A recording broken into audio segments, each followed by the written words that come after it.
G'day, Scotty Cam here. You know the kitchen window that always needs greening up on the windowsill, whether it be outside or inside? This is the perfect shelf that you can sit outside or inside with these pot plants on here. And they're not sitting on top. I'm going to drill some holes so they sit flush with some legs. It's timber, it's green, it's absolutely beautiful. Okay, the first thing we need to do is work out where our pots are going to sit on the shelf, and then when we determine that, we can work out where we're going to drill our holes so they'll sit in flush. Now this bit of timber is obviously a little bit long, but this excess piece here I'm going to cut in half, and that's going to become the legs underneath, and they'll be screwed too. This is hardwood. It's good for outside. We're going to put an all-weather stain on it. That's good for outdoor furniture and things like that, so it will cope with the weather. And once we determine where these guys are going to go, we can drill our holes.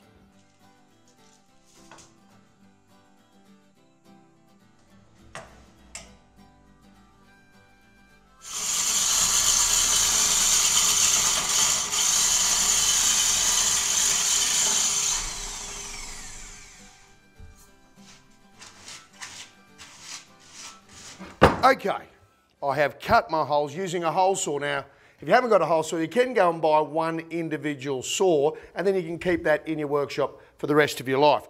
I've used a hole saw that matches the size of my pots. I've sanded them down a bit. I'm going to now trim this guy off, cut them in half as my legs, put it all together, give it some stain, and it's going to look a treat.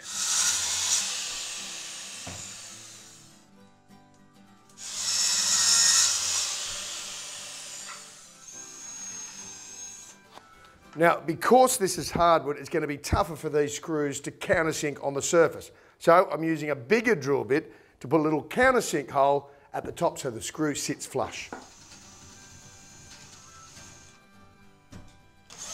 Okay, legs are on, little bit of a sand, put some stain on it, then the pots are going in. 1, 2, 3, 4. Straight on the windowsill. Anybody's going to love that.